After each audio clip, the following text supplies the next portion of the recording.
লোকটা রিফাত সাহেবের সামনে এসে দাঁড়িয়ে বলল, ভুল করে ফেললি, তুই আমাকে ডেকে অনেক বড় ভুল করলি। আমি মৃত ছিলাম, ভালোই ছিলাম, জাগিয়ে দিবি। রিফাত সাহেব থর থর করে কাঁপছে, ভয়ে তার শরীরের সমস্ত লোম দাঁড়িয়ে গেল। তিনি লক্ষ্য করলেন ধীরে ধীরে অবয়বটা আরো দানবীয় আকার ধারণ করল, আর খুব দ্রুত এসে রিফাত সাহেবের শরীরে প্রবেশ করে বলে উঠল, ভৌতিক দুনিয়া।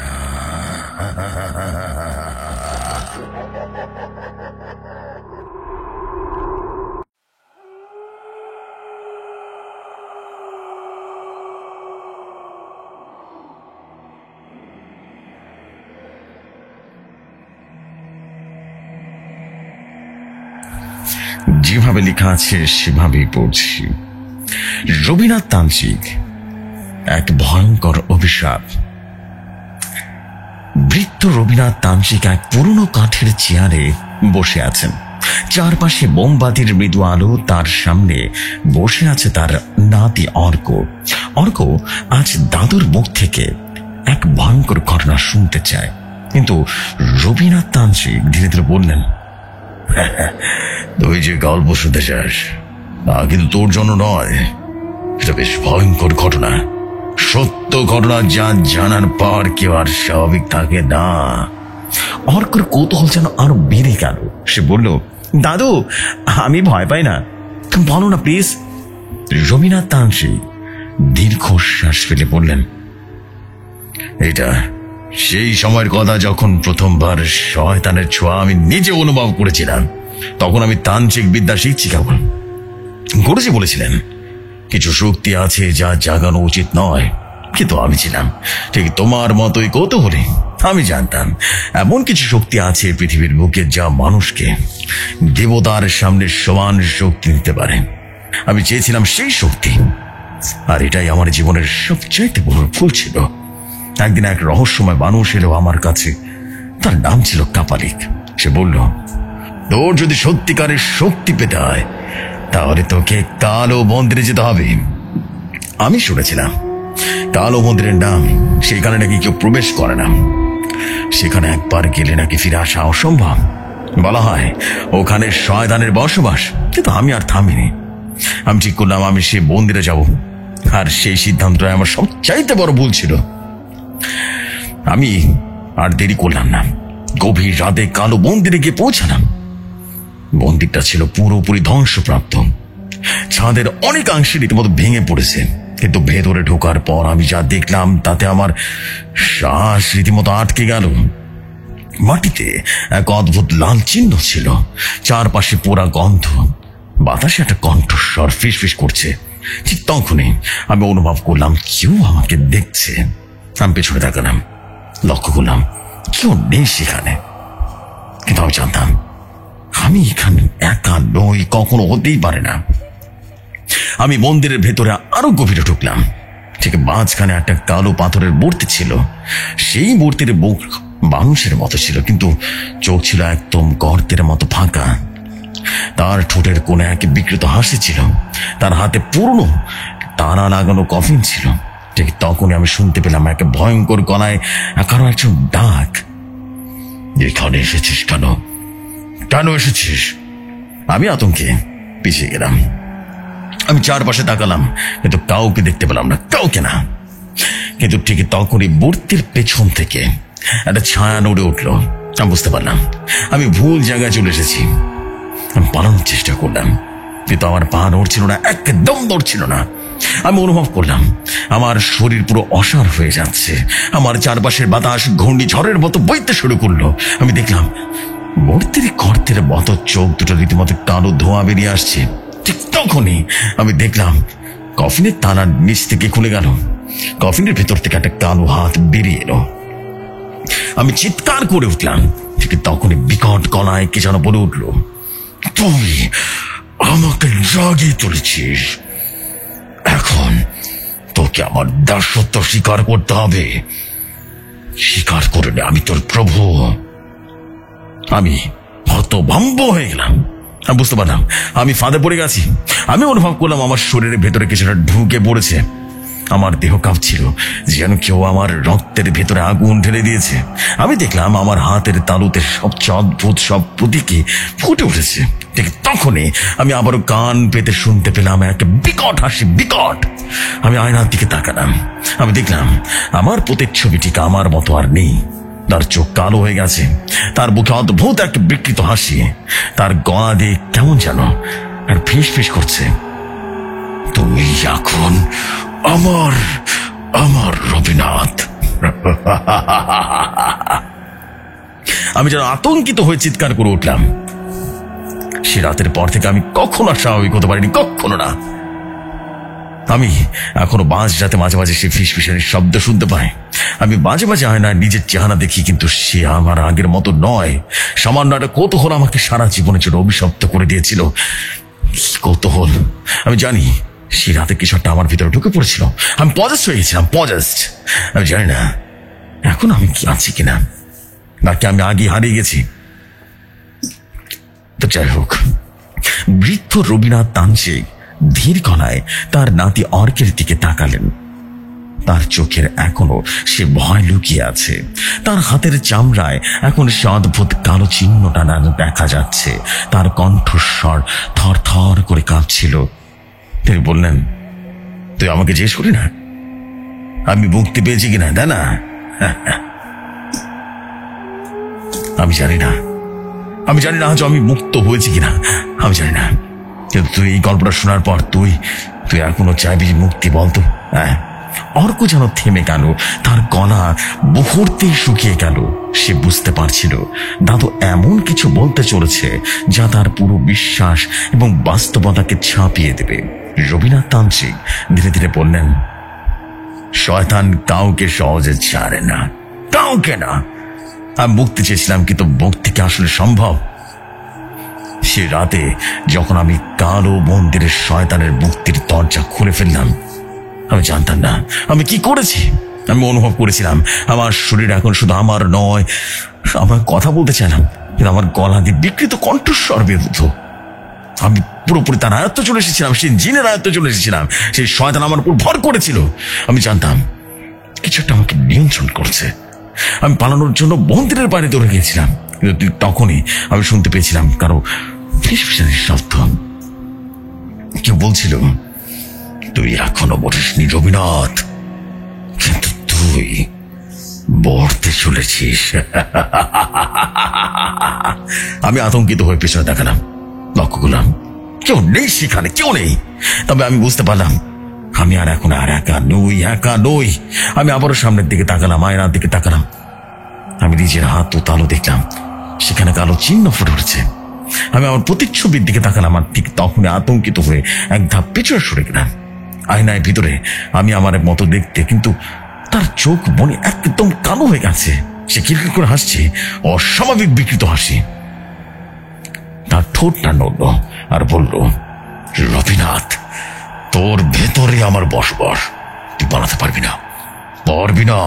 তোর কৌতূহল আজকে তোকে ধ্বংস করে দিয়েছে। আমি আতঙ্কিত হয়ে চিৎকার করলাম। আমি আয়নার কাছে রীতিমতো ঘুষি মারলাম। কাঁচ ভেঙে গিয়েছিল অর্ক, তুই বিশ্বাস করবি না, কিন্তু ভাঙা কাঁচের টুকরোগুলোতে আমি একই বিকৃত মুখ দেখতে পেলাম। আমি জানতাম আমার দেহ এখন শুধু আমার নয়। আমি সিদ্ধান্ত নিলাম আমাকে মুক্ত হতেই হবে। আমি জানতাম কোনো সাধারণ উপায় এটা সম্ভব নয়। আমি প্রাচীন তন্ত্রবিদ্যা পড়া শুরু করলাম। আমি জানলাম একটা উপায় আছে। এই অভিশাপ থেকে মুক্তি পাওয়ার একটাই মাত্র উপায় আছে, আমাকে বলি দিতে হবে। কিন্তু বলিটা কার দিব? কোন নির্দোষ মানুষকে হত্যা করতে হবে? না, আমি এটা করতে পারবো না। আমি তন্ত্রবিদ্যা আরো গভীর হয়ে গেলাম। আমি জানলাম এক অভিশপ্ত যন্ত্রণা দিয়ে শয়তানকে তাড়ানো সম্ভব, কিন্তু তার জন্য আমাকে যেতে হবে তামসিক গুহায়।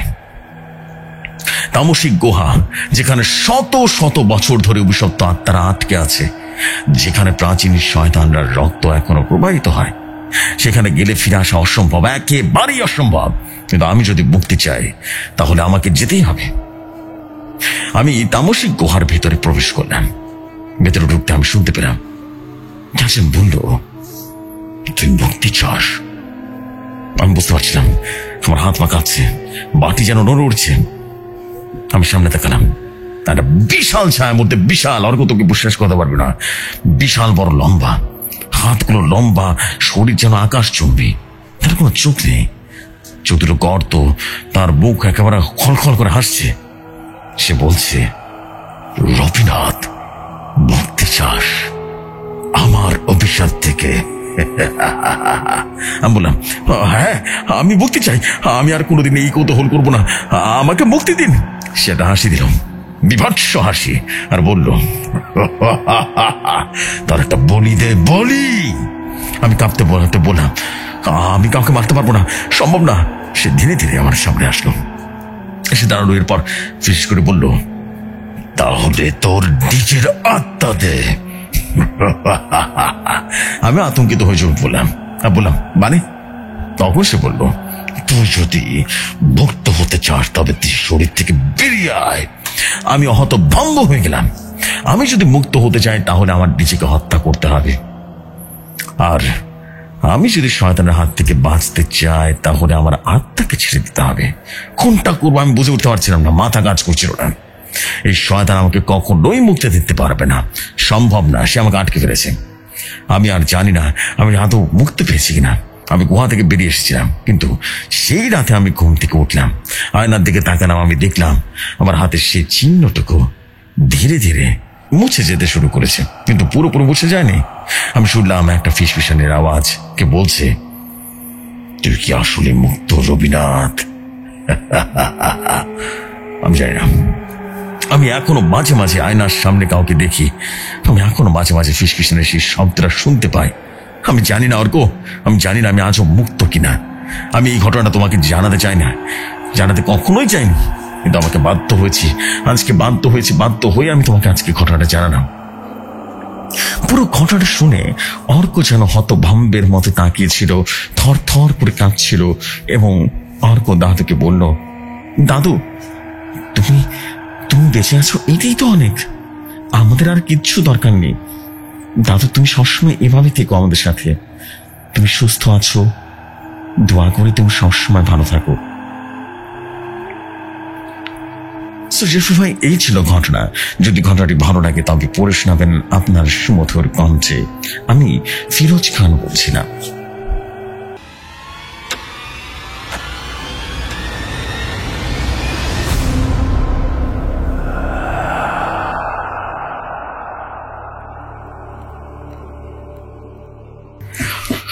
ওয়ালাইকুম আসসালাম প্রিয় ভাই, thank you very much, thank you very very much প্রিয় ফিরোজ ভাই for your beautiful story. And I believe যারা যারা স্টোরি শুনেছেন সবার কাছে স্টোরি অনেক বেশি ভালো লেগেছে, because I know what you people basically like, and আমি জানি যে আপনারা কোন ধরনের ঘটনা সবসময় শুনতে পছন্দ করেন। আমি অল দ্য টাইম সেই ধরনের ঘটনাগুলো আপনাদের সামনে নিয়ে আসার চেষ্টা করি। অসম্ভব রকম ভালো একটা স্টোরি ছিল, thank you very much. And ইনশাল্লাহ আশা করছি আপনাদের সবার কাছে ঘটনা ভালো লেগেছে। অ্যান্ড আসলে যদি ঘটনা ভালো লাগে তাহলে ডেফিনেটলি আমাদেরকে পাঠিয়ে দিবেন বা আমাদেরকে জানাবেন যে কেমন লাগছে ঘটনা। Thank you very much, thank you very very much. So আমি এখন যেটা করতে চাই সেটা হচ্ছে আর দেরি করবো না, আমি সরাসরি চলে যেতে চাই পরবর্তী ঘটনায়। এবং আমরা কিন্তু আজকে থেকে ইনশাল্লাহ আবারও আগে যেরকম ভৌতিক দুনিয়ার রেগুলার হতো, ইনশাল্লাহ আমি আজকে থেকে চেষ্টা করছি রেগুলার আবারও টাইম দিতে। আসলে মাঝখানে অনেক বেশি ব্যস্ত হয়ে পড়েছিলাম অন্যান্য অনেক কিছু নিয়ে, অ্যান্ড ইনশাল্লাহ এখন থেকে ডেফিনেটলি আমি আগের থেকে অনেক বেশি টাইম দেবো ভৌতিক দুনিয়ায়। সো এনিওয়েজ আমি এখন যেটা করতে চাই সেটা হচ্ছে আর দেরি না করে চলে যেতে চাই পরবর্তী ঘটনায়। আশা করছি পরবর্তী ঘটনা আপনাদের কাছে দারুণ রকম সুন্দর লাগবে। চলে যে ঘটনায়,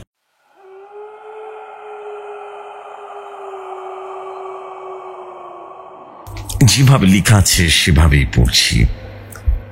ঈদের ছুটিতে বাড়ি যাচ্ছি, তখন চবিতে পড়াশোনার সুবাদে ট্রেনে করে বাসায় ফেরা হয়, আর সেটা আমার সবসময় রাতেই করতে ভালো লাগে। কিন্তু এবার ইচ্ছা ছিল সকাল 9টায় ছেড়ে যাওয়া ট্রেনে করে বাড়ি ফিরবো। সেগুলোর বাড়ি একেবারে। রাত 9টার ট্রেনে যান্ত্রিক ত্রুটির কারণে চট্টগ্রাম ছাড়ে দুপুর 12টায়, যার ফলে পৌঁছাতে পৌঁছাতে বদ্ধ রাত হয়ে যায়। রাতে এই ট্রেন জার্নি এক রকমের রোমাঞ্চকর লাগে আমার কাছে, তাই প্রতিবার এই রাত করে বাড়ি ফেরাটাই বেশ উপভোগ করি আমি।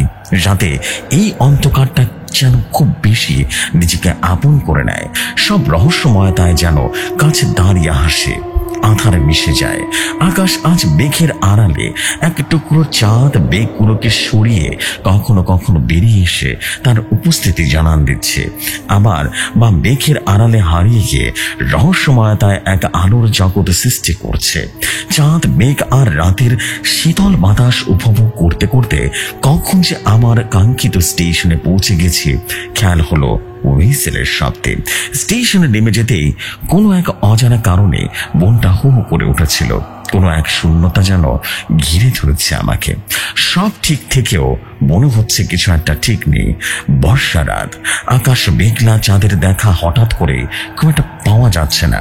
স্টেশনে নেমে বুঝতে পারছিলাম বৃষ্টি হয়েছে। এই তো কিছুক্ষণ আগে রাস্তাঘাটে জমে থাকা পানি আর কাদামাটির কারণে এক ভয়ঙ্কর রূপ ধারণ করেছে। স্টেশন মাস্টারের রুমে চলছে এক 60 পাওয়ারের বাল্ব। মনে রাখা ভালো, স্টেশন থেকে আমার গ্রাম বেশ খানিকটা দূরে, যেতে হবে রিকশায় আর নয়তো হেঁটে। দীর্ঘ 4 বছরে অনেক কিছু পরিবর্তন হলেও উন্নয়নের কোনো হাওয়ায় বদলে যায়নি এই স্টেশনে বা গ্রামের উপর দিয়ে। তাই রাস্তার এই বেহাল অবস্থা। এই মাঝরাতে রিকশার জন্য বসে থাকা মানে বোকামি। তাই অনেক ভেবেচিন্তে ঠিক করলাম হেঁটেই বাড়ি যাব। যে ভাবা সেই কাজ, বেরিয়ে পড়লাম বাড়ির ফেরার উদ্দেশ্যে। কয়েক কদম এগিয়ে যাওয়ার পর পেছনে কে যেন পরিচিত কণ্ঠস্বর ডেকে উঠল। কণ্ঠ শুনে বুঝতে বাকি রইল না আমার বাল্যবন্ধু তারেক। অজান্তে নিজের মুখের এক কোণে হাসি ফুটে উঠল। সাহস এলো কিছুটা বনে, অন্তত এই অন্ধকার রাস্তায় কেউ সাথী হিসেবে পাওয়া গেল। যদিও এর আগে কখনো গ্রামে ফিরছি রাতে করে, প্রতিবারে এই তারেকে আগে ফোন করে রাখতাম যেন সে এসে আমি স্টেশন থেকে নিয়ে যায়। এবারই বলা হয়নি। কোন এক অভিমানে 2 বছর আগে তার সাথে কিছু বহুল বোঝাবুঝির ফলে যোগাযোগ বন্ধ হয়ে যায়। যদিও পরে বুঝতে পারি দোষ আসলে আমার ছিল, তাই লজ্জার ক্ষমা চাওয়া হয়ে ওঠেনি। সে যাই হোক, আজকে সামনে ক্ষমা চেয়ে নিব একেবারে। তো এসব চিন্তা ভাবনার মাঝে সে ডেকে বলল, কিরে কি এত ভাবছিস রে তুই? আজকে তো একেবারে জানানি না যে তুই বাড়ি আসবি, তবু আবার এই মাঝরাতে? গ্রামের এই অবস্থা, রাস্তাঘাট তো এমনিতে ভালো না। আয় এদিকে স্টেশনের বারান্দায় বসি। আমার এখন যদিও বসার কোনো ইচ্ছা ছিল না, তাই ওকে বললাম, দোস্ত বাড়ি যায় এখন, চল, অনেক রাত হয়ে গেছে, 3টা বাজছে, দেখছিস না? এখন কি আর বসার সময়? আর এখন এই বসলে রীতিমতো কিন্তু স্টেশন মাস্টারে ভাববে যে তার আমার ভূত ধরেছে, নয়তো এই রাতে বসে বসে কেউ আড্ডা দেয়? হ্যাঁ, বলেই দুজনে হাসতে লাগলাম। তখন তারেক বলল, আরে আরে কিছু হবে না, বস বস। আর তাছাড়া গ্রামের রাস্তাটা এখন ভালো না, তুই তো জানিস বেমবারের বাড়ির পুকুর বার, এত রাতে ওদিক দিয়ে যাওয়াটা ঠিক হবে না, বুঝতে পেরেছিস? তুই বস এখানে। কদিন পর তোর সাথে দেখা হলো বলতো। হ্যাঁ, ওর কথা শুনে আমি কিছুটা দ্বিধা দ্বন্দ্বে পড়ে গেলাম। বাড়ি যেতে হলে বেমবারের বাড়ির পুকুর পাড়ের ওদিক দিয়ে যাওয়া লাগবে। জানি গ্রামের মানুষের অনেক ঘটনা শোনা যায়, কিন্তু তারেক তো এসব নিয়ে কোনোদিন তো আক্কা করেনি। সে বরাবরই খুব সাহসী ছেলে। যা হোক, আর কিছু না ভেবে তার সাথে স্টেশন বারান্দায় বসে আড্ডা দিতে শুরু করলাম। কথার একটা পর্যায়ে নিজের ভুলের জন্য ক্ষমা চেয়ে নিলাম। সে শুধু মুচকাটা হাসি দিল। খেয়াল করে দেখলাম এরই মাঝে স্টেশন মাস্টার ক্ষণে ক্ষণে উকি দিয়ে আমাদেরই দেখছেন। ব্যাপারটা আমি বেশ মজায় পেলাম। সারা রাতে জেগে থাকার তরুণ কথার এক ফাঁকে ঝিমুনি চলে আসলো। ঝিমুনি ভাবটা কেটে যায় কাছে কোনো এক মসজিদে থাকা আশাসী আজানের ধ্বনি শুনে। চোখ খুলে চারিপাশে তাকিয়ে দেখি কোথাও তারেক নেই। ভাবলাম আশেপাশে হয়তো বা কোথাও গিয়েছে। কিছুক্ষণ অপেক্ষা করার পরেও যখন সে এলো না, তখন উঠে দাঁড়িয়ে চারপাশে চোখ বুলিয়ে খুঁজতে লাগলাম। হঠাৎ দেখি অদ্ভুত চোখে স্টেশন মাস্টার আমার দিকে তাকিয়ে আছে। ভাবলাম তাকে জিজ্ঞেস করে দেখি তারে কোন দিকে গেছে, সে বলতে পারে কিনা। যেই কথা সেই কাজ, স্টেশন মাস্টারকে জিজ্ঞেস করলাম, চাচা আমার সাথে কাল রাতে যে আমার বন্ধু ছিল না, তার তো কোথাও দেখছি না। কোন দিয়ে গেছে? স্টেশন মাস্টার আমার কথা শুনে যে উত্তরটা দিলেন তা শুনে আমি যেন বরফের মতো হয়ে গেলাম। তিনি বললেন, বাবাজি, কাল রাত তা থেকে দেখতেছি আপনি একলাই একলাই কথা কইতেছেন, একলা একলা হাসতেছেন। বিষয়টা আমার কাছে কিন্তু ভালো টাকা নাই। আরো লাগা আমি আর কাল রাতে বাড়ি যাই নাই, ভাবলাম দেখি সকালবেলা আপনি কি করেন। স্টেশন মাস্টারের কথা অনুযায়ী কাল রাতে আমার সাথে কেউ ছিল না। কি অদ্ভুত!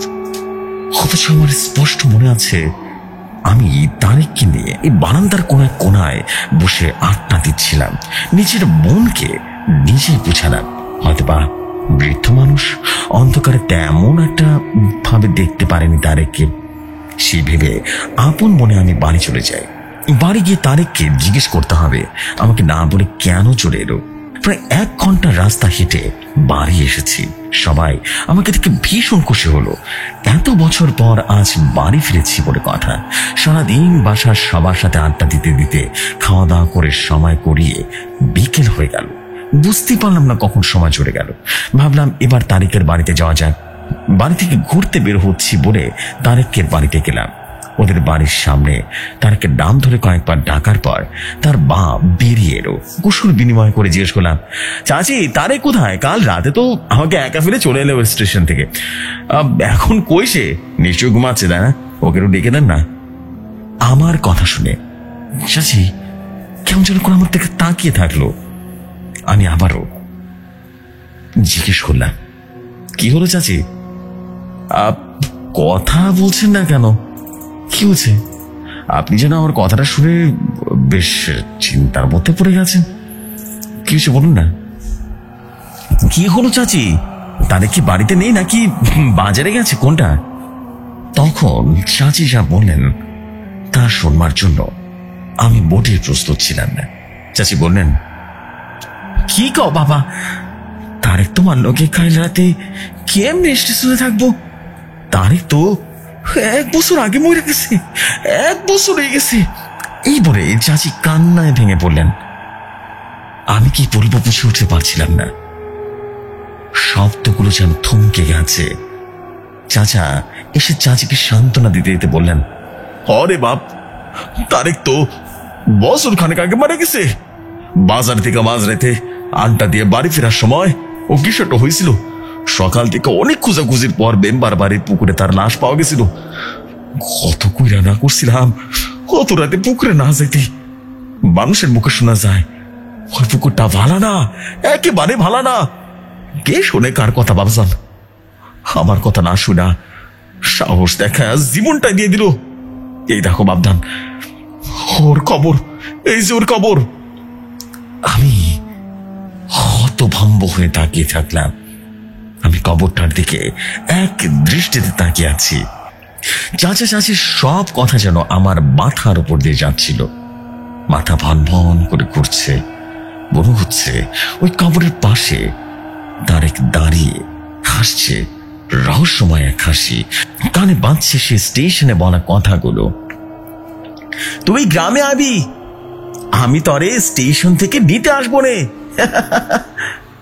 তা কি করে কি হয়? তুই আমার সাথে অভিমান করে কথা বন্ধ করে দিতে পারিস, কিন্তু আমি কিন্তু তোর সব খবরই রাখি রে। এ দেখ না, তোর জন্য স্টেশনে চলে এসেছি। কথাগুলো আমার কানেই বেজে চলেছে। না না, আর নিতে পারছি না। আমি জ্ঞান হারালাম তারেকদের বাড়িতে। কারোর সাথে অভিমান করে কথা বন্ধ না করে ঝগড়া মিটিয়ে নিন। যদি বুঝতে পারেন ভুল আপনার, ক্ষমা চেয়ে নিন। নিজের কাছে নিজেকে সবসময় ফ্রেশ রাখুন। মনে রাখবেন মানুষ আজ আছে, কাল নাও থাকতে পারে। এই গল্পের নাম বন্ধু, লেখক রাত্রি। ঘটনাটি ভালো লাগলে পড়ে শোনাবেন জেফরি ভাই।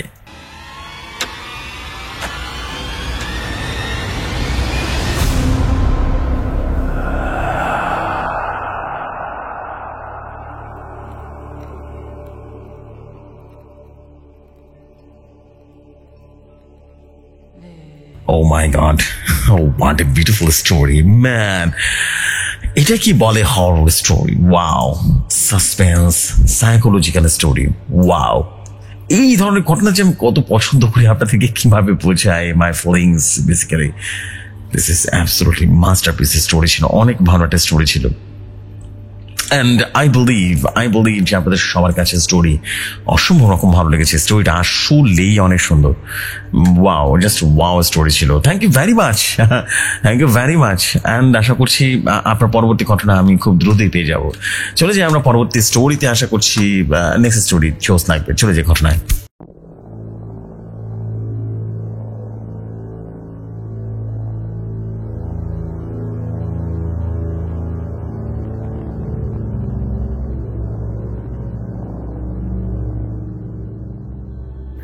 যেভাবে লেখা আছে সেভাবেই পড়ছি।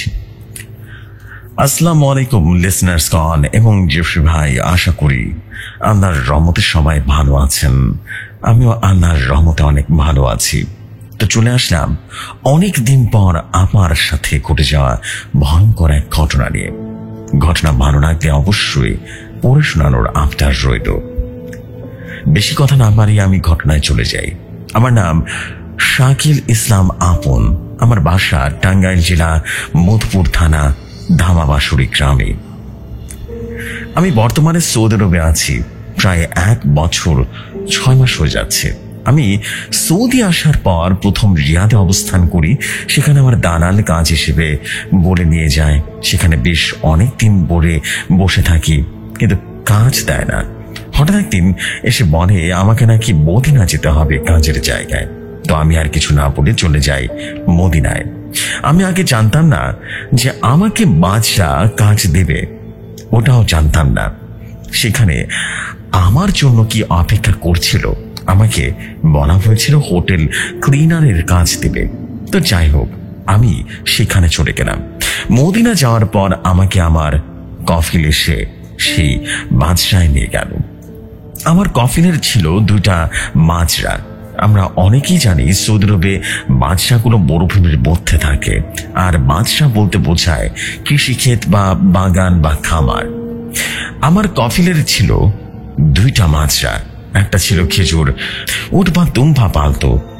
আমাকে পাঠিয়ে দেয় সেই খেজুরের বায়ায়। আমি সেখানে যাই। জায়গাটা ছিল মেইন রোড থেকে প্রায় 6 কিলোমিটার দূরে অবস্থিত।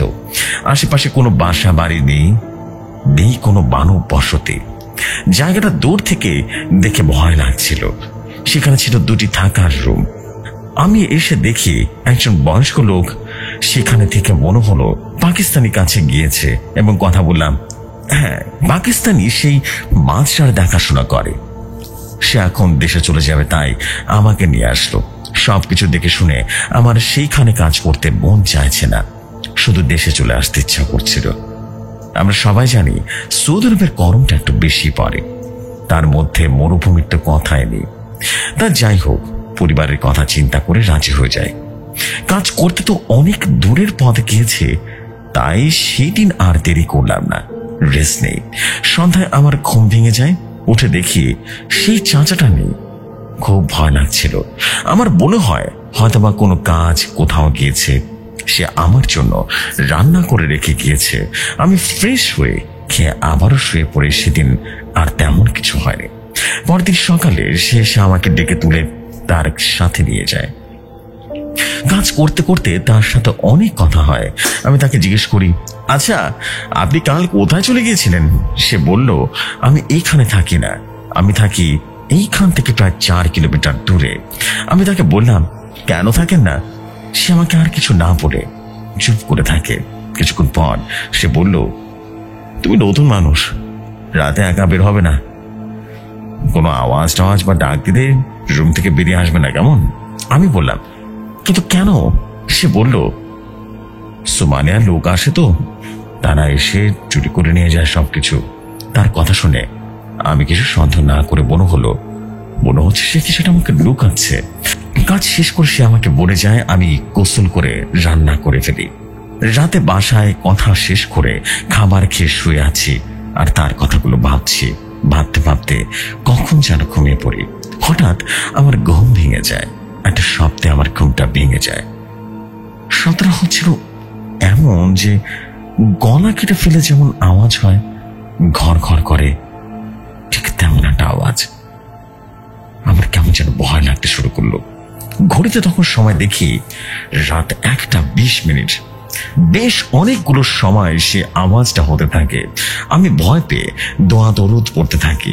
কিছুক্ষণ পর সেই শব্দটা বন্ধ হয়ে যায়। আমি আবারও ঘুমিয়ে পড়ি। সকালে কাজে চলে যায়। সে চাচাও আসে। আমি তাকে সমস্ত ঘটনা খুলে বলি। সে বলল, আরে ও কিছু না, মনে হয় জীবজন্তু কোনো জানোয়ার টানোয়ার এসেছিল আর কি, বুঝতে পেরেছ, চিন্তার কিছু নাই। তো যাই হোক, আমিও আর কিছু ভাবলাম না। সেদিন আর কিছুই হয়নি। পরদিন রাতে যা ঘটেছিল তার জন্য আমি মোটেই প্রস্তুত ছিলাম না। প্রতিদিনের মতো সারা দিন কাজ করে শরীরটা মোটামুটি ক্লান্ত হয়েছিল। খাবার খেয়ে শুয়ে পড়ি। সে চাচার ডাক শুনে ঘুমটা ভেঙে যায়। আমি মোবাইলটা হাতে নিয়ে বাইরে এসে দেখি সেই চাচা আমাকে তার কাছে ডাকছে। আমার চাচার সেই কথাটা মনে ছিল না যে রাতে কেউ ডাকলে যেন বাইরে না আসি। আমি সেই চাচার পেছনে যেতে থাকি। দেখি সে আমাকে মরুভূমির দিকে নিয়ে যাচ্ছে। আমি তাকে ডাকতে থাকি, কিন্তু সে আমার কোনো কথাই শুনছিল না। কিছুক্ষণ যাওয়ার পর খেয়াল করি চাচাকে আর দেখতে পাচ্ছি না। কোথায় যেন চলে গেল। আমি তাকে ডাকতে থাকি, কিন্তু আশেপাশে কেউ নেই। শুধুমাত্র অন্ধকার, ভয়ঙ্কর এক পরিবেশ। হঠাৎ করে যেন ভয় আমাকে আঁকড়ে ধরল। আমি দেখি বাদশা থেকে প্রায় 2 কিলোমিটার দূরে এসে পড়েছি। আমি একে দৌড়ে রীতিমতো চলে যাই রুমে। সেদিন আর ঘুম হয় না। পরদিন সে চাচা আসে। আমি তাকে সমস্ত ঘটনা করে বলি। বললাম, আমি আর কাজে করব না, আমি একা চলে যাব। সে আমাকে বলল, আচ্ছা আমি কফিলকে আসতে বলছি, তো অপেক্ষা করো, সে আসুক, দেখি কি হয়। তো বিকেলে কফিল আসলো। আমি সবকিছু খুলে বললাম। সে সবকিছু শুনে আমাকে বলল, আচ্ছা আমাকে একটু সময় দাও, দেখছি কি করা যায়। আর একটা লোক কাজের জন্য এনে তোমাকে এইখান থেকে পাঠিয়ে দেব, তুমি তাকে কাজ সবকিছু বুঝিয়ে দিবে, কেমন? আমি খেয়াল করলাম সে কিছুটা চিন্তিত। সেদিন রাতে ঘটলো আরো এক ভয়ঙ্কর ঘটনা, যা নিজের চোখে না দেখলে কেউ বিশ্বাস করবে না। তো কফিল চলে গেল, চাচাও আমাকে বুঝিয়ে চলে গেল। আমি রাতে রান্না করে খাবার খেয়ে নিয়ে শুয়ে পড়ি। রাত প্রায় 2:30 বাজে। হঠাৎ ঘুম ভেঙে গেল। বাইরে কেমন যেন একটা অদ্ভুত শব্দ হচ্ছে। আমি ভয়ে ভয়ে বাইরে চলে যাই। দেখে একটা জুপা পরা লোক দাঁড়িয়ে আছে। অন্ধকারের গহীনে ভালো করে দেখা যাচ্ছে না। আমি ভাবলাম হয়তো বা কফিল এসেছে সে কাজের লোককে নিয়ে, কিন্তু আমাকে তো সে ডাক দিল না। হয়তো ঘুমিয়েছিলাম, এই জন্য ডাক দেয়নি। আমি যখনই এগিয়ে যাব ঠিক তখনই দেখলাম সাদা চুপা পরা লোকটা সামনে এগিয়ে একটা খেজুর গাছের কাছে উঠেছে। তখন মনে হলো এটা হয়তো চোর হতে পারে, খেজুর চুরি করতে এসেছে। আমি চুপি চুপি এগিয়ে যাচ্ছি তাকে ধরতে। আমি খেয়াল করলাম মিনিটের মধ্যে সে লোকটা গাছের মাথায় উঠে পড়ল। আমি হতভম্ব, এইটা কিভাবে সম্ভব? আমি তাকে ধরার জন্য আমি গাছে উঠে পড়ি আর বললাম আরবিতে, হাবিবি। হাবিবি মিন ইনতা ইস হিনা, তার মানে প্রিয় প্রিয় তুমি কে, কি করছো এখানে? এই বলে যখনই তার পা ধরবো তখনই আকাশে আলোয় দেখতে পেলাম পুরো বাগানটা রীতিমতো ঝলমল করে উঠল। আর সেই আলোয় এমন এক দৃশ্য যা দেখে হতভম্ব হয়ে গেলাম। দেখলাম এক পাশে পুরো পোকা কিলবিল করছে, গলা থেকে রক্ত টলমল করে পড়ছে।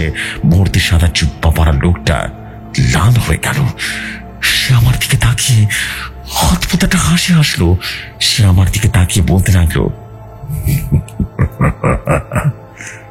অনেক দিন হয়েছে ভালো কিছু খাই না, আজ তোকে বেশি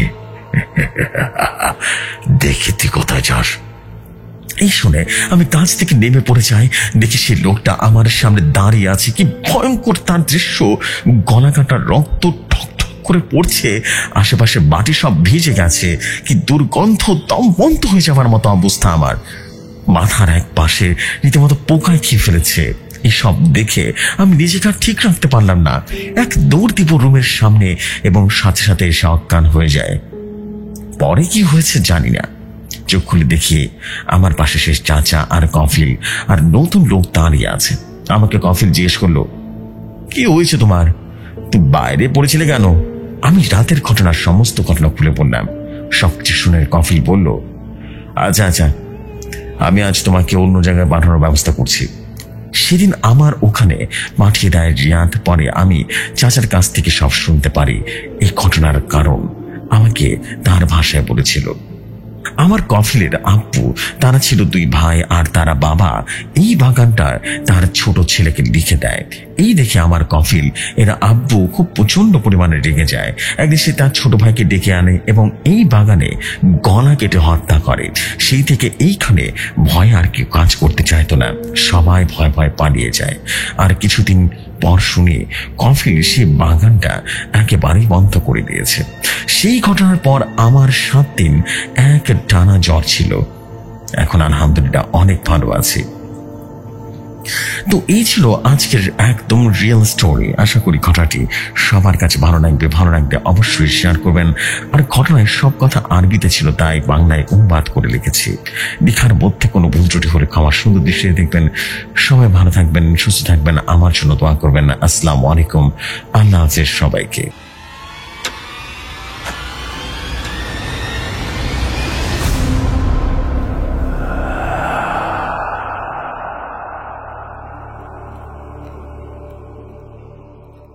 ওয়ালাইকুম আসসালাম আমাদের প্রিয় আপন ভাই। After a long time and finally কিন্তু আমরা অনেক দিন পর আজকে আমরা আপন ভাইয়ের স্টোরি শুনলাম। খুব বেশি ভালো লাগলো। আমার আসলে মন থেকে আপনার জন্য অনেক অনেক দোয়া এবং ভালোবাসা রইল, বিকজ আপনার স্টোরি সবসময় খুব পছন্দ হতো। আপনি অনেক সুন্দর সুন্দর স্টোরি লিখতেন আগে, অ্যান্ড আজকে অনেকদিন পর ফিরে এলেন। আপনাকে অনেক অনেক অভিবাদন এবং আপনাকে জানাই আপনি আপনার তরফ থেকে সর্বোচ্চ দিয়ে ঘটনা পাঠাবেন। Thank you very much. আশা করছি দারুণ রকম ঘটনা আমরা শুনতে পেয়েছি এবং সামনেও শুনবো। Thank you very much. ইনশাল্লাহ দারুণ কিছু আপনাদের মাধ্যমে আরো মানুষের কাছে পৌঁছে যাবে। So this the fact. আমি আর দেরি করবো না, আমি সরাসরি চলে যাব পরবর্তী স্টোরিতে। আশা করছি পরবর্তী স্টোরি আপনাদের কাছে অনেক বেশি ভালো লাগবে। চলে যাই ঘটনায়। আর ভাইয়া, আপনার কাছে একটা রিকোয়েস্ট, আপনি যেটা করবেন সেটা হচ্ছে পরবর্তী ঘটনা একটু দ্রুত পাঠিয়ে দেবেন, বিকজ যত তাড়াতাড়ি পাঠাবেন আমি তত তাড়াতাড়ি শেয়ার করে দিতে পারবো। This is the fact. Thank you so much Apon ভাই। সো চলে যাই পরবর্তী ঘটনায়।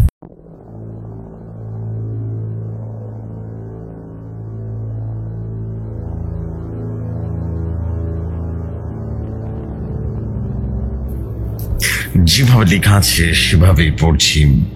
লিখেছেন, সময়টা 1995 থেকে 96 দিকের ঘটনা। মাগুরা জেলার কোন এক গ্রামে 3 মেয়ে নিয়ে বসবাস করতেন নাজমা বেগম। বড় মেয়ে বাবার চাকরির সুবাদে তার সাথে চট্টগ্রামে থাকে। বাড়ির আশেপাশে মানুষের আনাগোনা তেমন একটা নেই বললেই চলে। বেশিরভাগ ঘন ঘন ঝোপঝাড়। তবে বাড়ির ঠিক পেছনে লাগোয়া ভাবে রয়েছে একটা পুকুর, আর তার পারে নাজমা বেগমের নিজ হাতে লাগানো গুটি কয়েক ফলের গাছ। বর্ষার কোন এক রাতে নিজের মেয়েদের নিয়ে ঘুমানোর প্রস্তুতি নিচ্ছিলেন নাজমা বেগম। হঠাৎ তার মনে হলো পুকুর পাড়ে কেউ যেন হেঁটে বেড়াচ্ছে, আবার মনে হচ্ছিল কেউ যেন চিবিয়ে খাচ্ছে। তিনি অবাক হলেন, এত রাতে কি হতে পারে? জানালা খুলে বাইরে তাকিয়ে দেখলেন কেউ তো নেই, কিন্তু তিনি যে স্পষ্ট শুনলেন কারো হাঁটার আওয়াজ। এমন সময় তার ঘরের দরজায় কেউ যেন কড়া নাড়ল। চমকে উঠলেন নাজমা বেগম। তার ছোট 2 মেয়ে তখন ঘুমের দেশে। কেবল মেঝো মেয়েটা জেগে রয়েছে এবং সবকিছু বোঝার চেষ্টা করছে, কিন্তু তার কাছে সবই কেমন যেন গুলিয়ে যাচ্ছে। ওদিকে দরজায় আবারও শব্দ হলো। কাঠের দরজাটি পুরোনো দিনের 2 পাল্লায় দরজা। নাজমা বেগম সাহস হারালেন না। ঘরে থাকা এক মুঠো পাটকাঠিতে আগুন ধরিয়ে তা হাতে নিয়ে এগিয়ে গেলেন। দরজার ফাঁক দিয়ে দেখবার চেষ্টা করলেন বাইরের পরিস্থিতি কেমন। তিনি লক্ষ্য করলেন কেউ তার দরজা বাইরে দাঁড়ানো। চেহারা দেখা যাচ্ছে না, অন্ধকারের কারণে কেমন ছায়ার মতো আবরটা দেখা যাচ্ছে। কোন সাধারণ মানুষের চেয়ে সাধারণ বড় বড় সে ছায়া মানব। ভয় পেলেও গলার জোর এক টানে রীতিমতো ডেকে বলেন, কি আইছে? কে দাঁড়ায় আছে বাইরে? কথা বলো না কেন? বাইরে থেকে কোনো উত্তর পেলেন না, কেবল এক প্রকার গোঙানির মতো শব্দ শোনা যাচ্ছিল। একই তো স্বামী অনুপস্থিত, তার উপরে তার 3টে মেয়ে বাসায়। কি করবেন বুঝে উঠতে না পেরে এক টানে দরজাটা খুলে হাতে থাকা জ্বলন্ত পাটখড়ির গাছটা লাগিয়ে দিলেন সে পুরুষ অপরের মুখে। সাথে সাথে সে উধাও হয়ে গেল। নাজমা বেগমের বুঝতে আর বাকি রোডে আসে কে ছিল। সে দ্রুত ঘরে এসে বিভিন্ন সূরা পড়তে শুরু করলেন। পড়তে পড়তে রাতটা পার করে দিলেন। সকাল হতে বাড়ির অন্য মানুষকে জানালেন গত রাতের ঘটনা। তার ভাষ্য বললেন, গত রাতে বৃষ্টি হয়েছিল, তাই কেউ আসলে তার পায়ের ছাপও থাকবে, তাই না? তার এই কথা বলার কারণ বাড়ির মেঝেতে ছিল মাটির, আর তাই বারান্দায় কেউ আসলে অবশ্যই তা দেবে যাবে। কিন্তু আশ্চর্যজনকভাবে সেখানে কোনো পায়ের ছাপ ছিল না। নাজমা বেগম আরো নিশ্চিত হলেন মানুষ ব্যতীত অন্য কিছুর উপস্থিতি। ঘটনা এইখানেই শেষ হলে পারত, তবে আরো কিছু ঘটনা বাকি ছিল। এই ঘটনার অল্প কিছুদিন পর সকালে ঘুম থেকে উঠে নাজমা বেগম দেখতে পান তার হাঁটু পর্যন্ত নেমে আসা সমস্ত চুল চট রীতিমতো পাকিয়ে গেছে। বাড়ির সবাই অবাক হলো। পাশের বাড়ির মতন বউ তার চট পাকানো চুল কোন মতে ছাড়িয়ে নিলেন, কিন্তু না, সমাধান কিন্তু হয়নি। পরের দিন সকালে আবারও চুলে চট পাকানো দেখতে পেলেন নাজমা বেগম। এবারে যেন আর ছড়ানোর উপায় নেই। অবস্থা বেকুদিক দেখে দ্রুতই এক আলেমের কাছে গেলেন এবং তাকে সমস্ত বিস্তারিত জানালেন। বিজ্ঞ আলেম যা বুঝার বুঝে নিলেন। তিনি তৎক্ষণাৎ কিশোর তাবিজ আর পানি পড়া নিয়ে দোয়া পড়তে লাগলেন। কিছুক্ষণ পরেই তার পাশে মুখে ঢাকা কালো পোশাক পরিহিত একটা লোক উদয় হলেন। আলেম নাজমা বেগমকে উদ্দেশ্য করে বললেন, এইটা হলো একটা বদজিন, এ আপনার সুরে জট পাকা রাখছে, বুঝতে পারছেন? অতঃপর আলেম তাকে রাগে সরে জিজ্ঞেস করলেন, তুই এই মহিলার চুলে জট পাকাছিস করে? সে অদ্ভুত লোকটির জবাব দিল, সে আমার মুখ পুড়িয়েছে তাই। নাজমা বেগমের কাছে এখন সবকিছু পরিষ্কার। সেদিন রাতে তাহলে জিনটা এসেছিল তার কাছে, আর তিনি এই জিনের মুখে জ্বলন্ত পাটকাঠিরা লাগিয়ে দিয়েছিলেন, আর সেটাই তার বদলা নিচ্ছে। আলেম আবারও ওই জিনকে জিজ্ঞেস করলো, সেটা মহিলা মানুষ, তুই তার ঘরে যাবি কেন? তোরে আর বাইরে থাকতে দিব না। এই বলে তিনি জিনটাকে একটা বোতলে বন্দি করলেন। তারপর নাজমা বেগমকে বললেন, আমি বোধ জিনটাকে আটকাই দিছি, এটা সত্য, কিন্তু এর ছায়া কিন্তু আজীবন আপনার সাথে থাকবো, বুঝতে পারছেন? আপনার মেয়ের উপরে থাকবো, সাবধানে থাকেন। বাড়িতে এসে নাজমা বেগম তার জট পাকানো চুল কেটে ফেললেন, কেননা তার ছাড়ানো ছিল দুঃসাধ্য। এরপর কেটে যায় প্রায় কয়েকটা বছর। সময় বদলেছে, জীবনধারা বদলেছে, তবে সে ছায়া আজও কিন্তু পিছু ছাড়েনি নাজমা বেগম আর তার মেয়েদেরকে। এখনো তারা প্রতিনিয়ত বিভিন্ন ঘটনার শিকার হন। সে ছায়াতল থেকে মুক্তি তারা কেউই পায়নি। এই ছিল গল্প। গল্পের নাম ছায়ার ছায়াতল, লেখিকার নাম জারা। আশা করছি আপনাদের কাছে ঘটনাটি ভালো লেগেছে। আমার নিজের কাছে কিন্তু অসম্ভব রকম ভালো লেগেছে। অ্যান্ড আই বিলিভ যারা গ্রাম বাংলার ঘটনা শুনতে পছন্দ করেন তাদের কাছে এটা একটা দারুণ ঘটনা, isn't it? বিকজ এটা কিন্তু আমরা সবাই জানি যে জিন কিন্তু আছে, এবং জিন কিন্তু এইভাবেই মানুষকে ধরে। মানে জিন কিন্তু প্রতিশোধ পরায়ণ হলে একদম অবস্থা খারাপ করে দেয় সবার, এটা কিন্তু আমরা সবাই জানি। সো বেসিক্যালি আমি যদি বলি তাহলে out of 10 it will be super amazing. মানে আমি বলবো যে 9 পাওয়ার উপযোগী একটা স্টোরি ছিল। এটা অসম্ভব ভালো একটা স্টোরি ছিল। That is a brilliant story. So আমাদের এই এপিসোডের প্রথম খণ্ডে, অর্থাৎ আমাদের 348তম এপিসোডের প্রথম খণ্ডের স্টোরিগুলো কেমন লাগবে আপনারা ডেফিনেটলি জানাবেন। আমরা চলে যাব আমাদের এই এপিসোডের সর্বশেষ স্টোরিতে, অর্থাৎ এই এপিসোডের প্রথম খণ্ডের, অর্থাৎ 348তম এপিসোডের প্রথম খণ্ডের সর্বশেষ ঘটনায় চলে যাবো। আশা করছি ঘটনাটা আপনাদের কাছে ভালো লাগবে। চলে যাই আমাদের আরো একটি স্টোরিতে।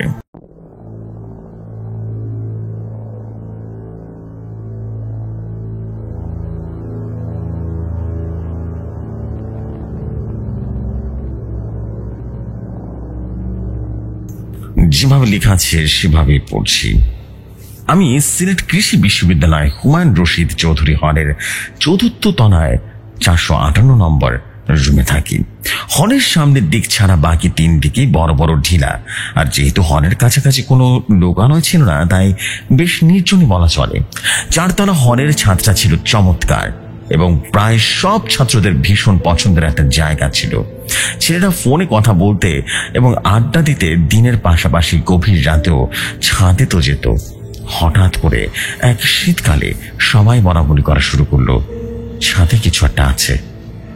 সেটা রাতের বেলা ছাদে দৌড়াদৌড়ি করে। অনেকের কাছে শুনেছি যে এরা মাঝ রাতে নিজে এই ধরনের শব্দ করে।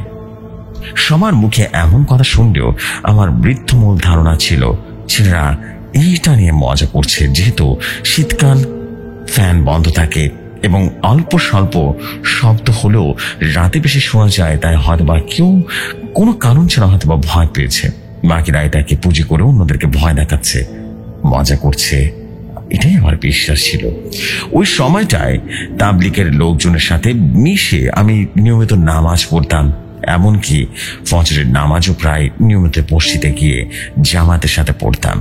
একদিন ভোরবেলা ফজরের আজানের 25 থেকে 30 মিনিট আগে ঘুম ভেঙে যায় এবং ডাওরা মাকে তখন তিনি প্রেমিকা বলেন এবং ফোন দিয়ে কথা বলতে বলতে ছাদের সিঁড়ি বেয়ে সিঁড়ির দরজা পর্যন্ত চলে যায়।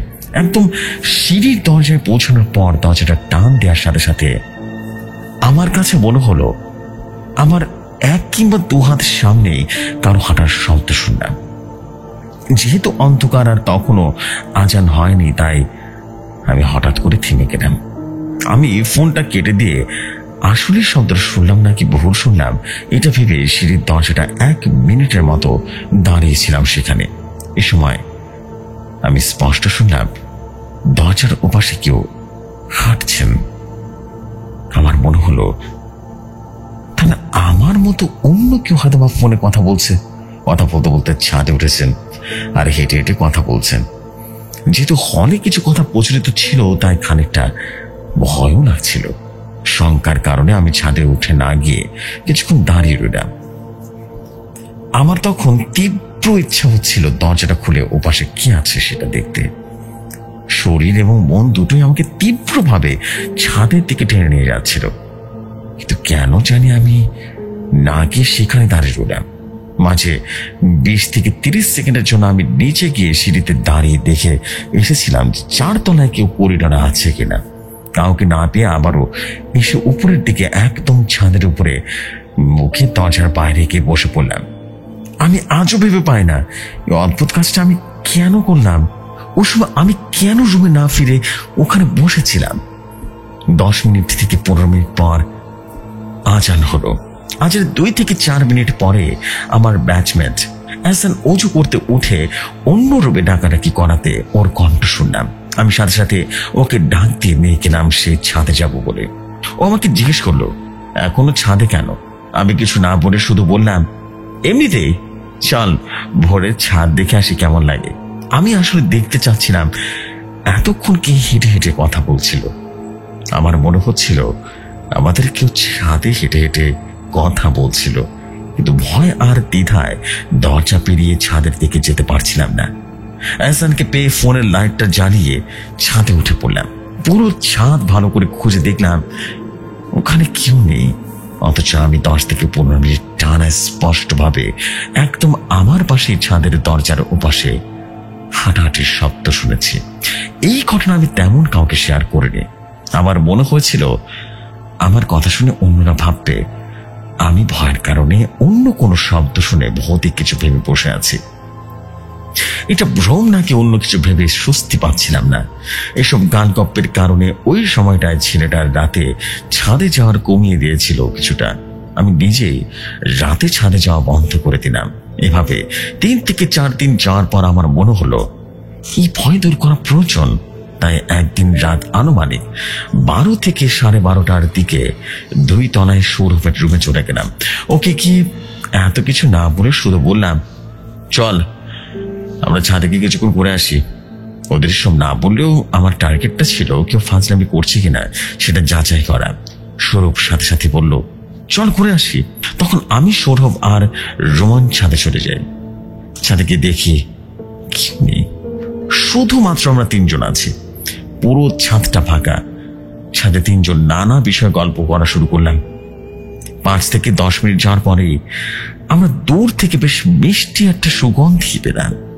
কিছুক্ষণ পর মনে হলো গন্ধটা আরো তীব্র হচ্ছে এবং আগে যত দূর মনে হচ্ছিল তার চেয়ে আরো বেশি কাছে পাচ্ছিলাম।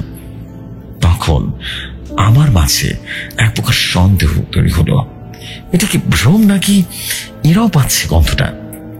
আমি জিজ্ঞেস করার আগে সৌরভ বলল, একটা গন্ধ পাচ্ছিস? সাথে সাথে আমি আর রুমন বললাম, আরে পাচ্ছি তো। একটু পরে মনে হলো গন্ধটা একদম আমাদের পাশ ঘেসে আসলো, একদম বেশ ভালোভাবে নাকে আসছিল। মনে হচ্ছিল গন্ধটা আমাদের আশেপাশে ঘুরঘুর করছে। অনেকটা দূর থেকে ধীরে ধীরে গন্ধটা মনে হলো আমাদের কাছে চলে এসেছে। আমি মনে মনে একটানা আয়তাল কুর্সি পড়ে যাচ্ছিলাম। সৌরভ আর রুমন মুখে কিছু না বললেও ভয় সিগারেটটা ধরালো। এতক্ষণে ভৌতে কিনা এই বিষয়ে কিছু না বললেও হঠাৎ রুমন বলে উঠল, জিন আগুন ভয় পায়, তাই সে লাইটারটা আর সিগারেটটা ধরিয়েছে। তারপর 1 মিনিটের মাঝে আমরা ছাদ থেকে নেমে আসি। তিনজনে খানিকটা ভয় পেয়েছিলাম, তবু কেন মিনিট খানিকটা দাঁড়িয়েছিলাম তা আজও জানি না। ছাদ থেকে নামার সময় আমার মনে হলো আর একটু নিশ্চিত হওয়া দরকার, তার রুম থেকে এই গন্ধটা ছাদে যেতে পারে।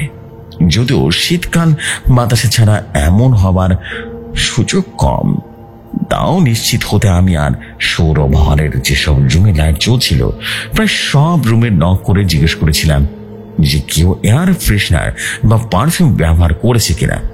স্বাভাবিকভাবে ছেলেদের হলে রাত 1টার দিকে এমন পাওয়ার কথা নয়, আমরাও পাইনি। আমি পরের দিন হলের পেছনের দেয়াল টপকে ও পাশে পশ্চিম পাশে কোন ফুলের কাজ আছে কিনা দেখতে গিয়েছিলাম। অনেক দূর পর্যন্ত কিছুই দেখতে পাইনি আমি। যেহেতু ঘটনার সময় 3 জন ছিলাম এবং সবার একই অভিজ্ঞতা হয়েছে, তাই ভ্রম হবার কোনো সুযোগ নেই। সেদিন ঘটনার ব্যাখ্যা আমি আজও জানি না। এই দুটি অভিজ্ঞতা আমি ব্যাচমেট কামরুল ছাড়া আর বাকিদের সাথে শেয়ারও করিনি। হঠাৎ আজকে মনে হলো, তাই আপনাদের সাথে শেয়ার করলাম। এই গল্পের নাম শীতল ছায়া, লেখক রাহাতুজ্জামান দীপু। অসংখ্য ধন্যবাদ ফিরোজ ভাই স্টোরির জন্য। অসম্ভব রকম সুন্দর স্টোরি ছিল। আসলে একটা বিষয় কি, যে জিন ভূত বা যাই হোক না কেন তারা কিন্তু আপনাকে কিন্তু সহজে ডিস্টার্ব করবে না যদি না আপনি তাকে ডিস্টার্ব করেন। স্টোরি ওয়াজ ডিফারেন্ট, অনেক বেশি জোশ ছিল। অ্যান্ড আই বিলিভ এই ধরনের স্টোরি যারা যারা শুনেছে তারা নিশ্চয়ই ফিল করতে পারছে স্টোরির মজাটা কতখানি ছিল। স্টোরির ভিতরে দারুণ ছিল, আমি বলবো এক কথায় অসাধারণ স্টোরি ছিল। Thank you very much for your beautiful story. And I believe সবার কাছে স্টোরি অনেক বেশি ভালো লেগেছে। অ্যান্ড ভালো লাগলে কষ্ট কিন্তু সার্থক হয়ে যাবে। Thank you very much, thank you very very much for you beautiful story. And আমাদের কিন্তু চলে যাওয়ার পালা হয়ে আসছে। একটু পরে কিন্তু এই এপিসোডের 2য় খণ্ড শেয়ার করা হবে। আশা করছি আপনাদের কাছে অনেক ভালো লাগবে। সো বিদায় নিচ্ছি, দেখা হবে নেক্সট এপিসোডে। ততক্ষণ সবাই ভালো থাকুন, সুস্থ থাকুন। আসসালামু আলাইকুম, শুভরাত্রি সবাইকে।